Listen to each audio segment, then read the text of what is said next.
Maybe he's just being careful. Or maybe you're fooling yourself and he's never going to choose you. That's the sentence. Isn't it the one you run at 2 in the morning when he goes quiet again? He comes close and then he pulls back. He gives you warmth and then he leaves you guessing. So before anything else, here is the line that cuts through it. Careful has a direction. Stalling has a circle. Today, I'm going to show you 5 things a man does when God has truly made him sure of you, so you can tell the difference between a man moving slowly toward you and a man just keeping you close. Because a man who's genuinely praying about you can move slowly. Slowly is allowed, but he moves toward you. A stalling man moves around you and calls the circle a journey. Slowly is allowed. This isn't about speed, it's about direction. Watch. One honest word before the 5 though. This isn't a magnifying glass. I'm not sending you back to measure every text and every pause for evidence that's not discernment. That's anxiety wearing discernment's clothes, and it'll wear you down to nothing. And it's also not a rule that says the second a man hesitates, walk away. A good man taking real time in prayer is not the enemy here. We're doing something gentler than either of those, and clearer, learning to tell a man moving toward you from a man only moving around you. 5 ways it shows. The first thing that happens is that he stops keeping you as an option and starts treating you like a decision. You know what it feels like to be kept. To be the pleasant, maybe a man holds on to while his options stay open, warm enough to keep you close, vague enough to keep you available, never quite chosen and never quite released. And I want to be fair to him. That is not always cruelty. Sometimes it's just a man who honestly hasn't decided, and a man who hasn't decided keeps his options open because that's what undecided is. But here's what changes. When God makes you clear to a man, the keeping ends. You stop being one of the things he's weighing, and you become the thing he's chosen. And you feel it immediately, because the lukewarm goes out of the whole thing. A decided man does not keep you on a shelf where he can reach for you when it's convenient and set you back down when it's not. He takes you off the shelf. You stop being inventory and start being chosen. The second thing is that he defines it instead of leaving it in the fog. Hesitation lives in ambiguity. It survives on the undefined, the we're just seeing where it goes, the relationship with no name, the comfortable haze where nothing is ever promised, so nothing can ever be failed. And there's a reason it stays that way, a reason that's easy to miss. As long as it's undefined, he is never accountable to it. You cannot hold a man to a promise he was careful never to make. A man who has decided does the opposite of hiding in the fog. He walks out of it and puts language on it. He tells you what this is. He tells you where he's going. Matthew 5:37 says, "Let your yes be yes, and your no be no." A man convinced by God stops living in the endless maybe between the two, because that maybe was always a way of keeping both doors open.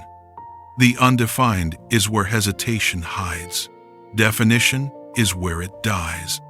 The third thing is that he moves toward you where people can see it, not only where no one is watching.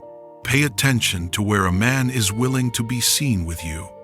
The hesitating man keeps you unannounced, not a secret exactly, but tucked into the private hours and the quiet corners, the places where he never has to declare anything to anyone whose opinion costs him something. And I want to show you the opposite of that, drawn as clearly as Scripture ever draws it. Look at Boaz. When he finally moved for Ruth, watch not just that he moved, but how. The night before, at the threshing floor, he had already resolved it in his own heart. Ruth 3 tells us what he told her. Plainly, if the nearer kinsman will act, let him. But if he will not, then as surely as the Lord lives, I will. Notice that he decided in private, but he did not stay in private. He didn't wait to feel more certain. He didn't need one more sign. By morning, and Ruth 4 shows us this, he walked straight up to the gate of the city, the most public place in the whole town, where the elders sat and business was witnessed and nothing could later be denied. And he settled it there, out loud, on the record, in front of 10 men. He put his name to her where his whole world could hear it. A decided man does not hide the woman he has chosen in the private hours and leave her wandering in the daylight. He walks her to the gate. The fourth thing is quieter, and I need you to stay with me, because it's the one people miss. He moves forward without demanding a certainty that only God can give. Every man, at some point, wants to be sure, and some of that wanting is wise. A man should want clarity before he binds his life to yours. But there is another kind of certainty a man can demand that no human being was ever actually given, a guarantee that it will all work out, the total absence of risk, a signed proof from heaven delivered to his hand before he'll take a single step. Beloved, that certainty does not exist, and it never has. Every covenant in the whole of Scripture was entered by faith, a step taken before the outcome was visible, a yes spoken before the ending was known. That's the whole witness of Hebrews 11. That's what faith is. And James 1-8 has a name for the other thing, the double-minded man, unstable in all his ways, and that instability is the theology underneath every man who cannot land. A hesitating man waits for a guarantee God never hands out and dresses his waiting up as discernment.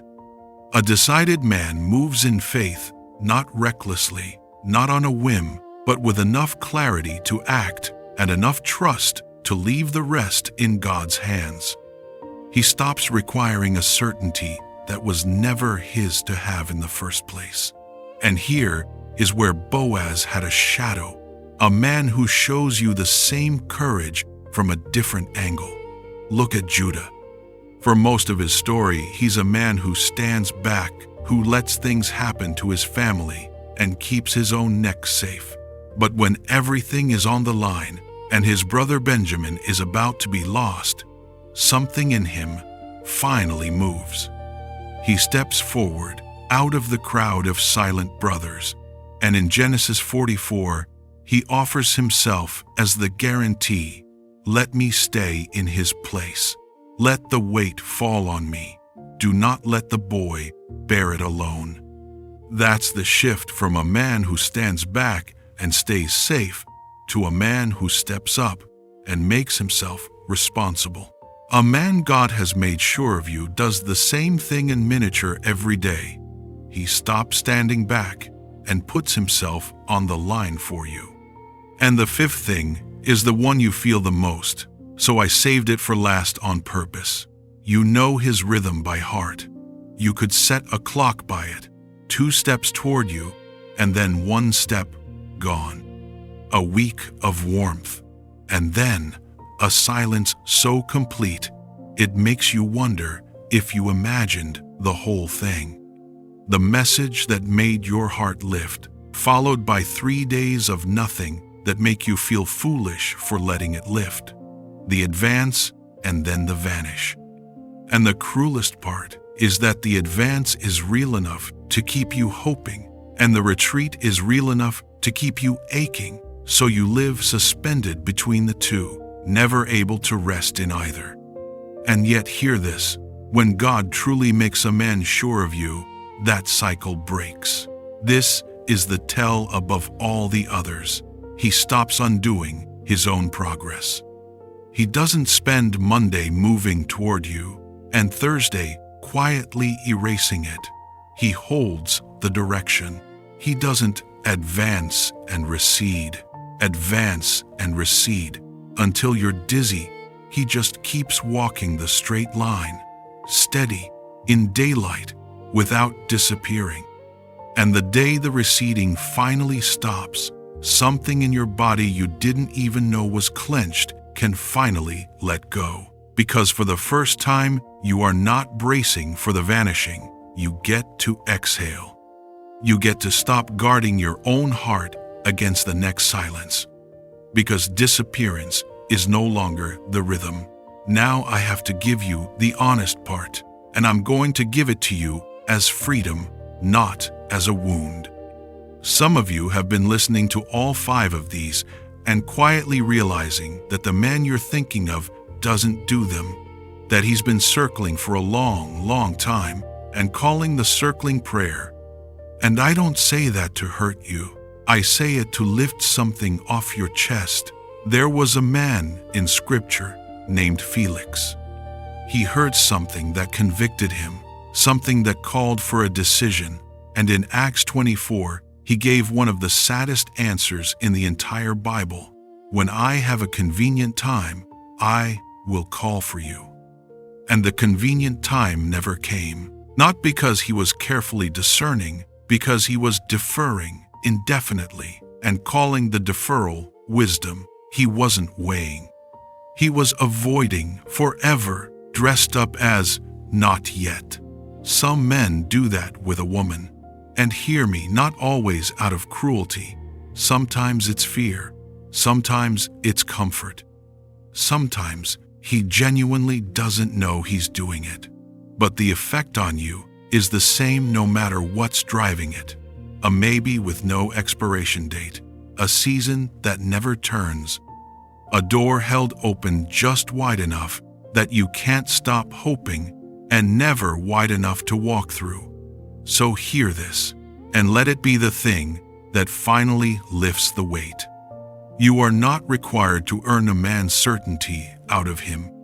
You cannot be patient enough, understanding enough, available enough, or wonderful enough to end a hesitation that a man refuses to end himself. And the reason you can't is not that you haven't found the right amount of wonderful.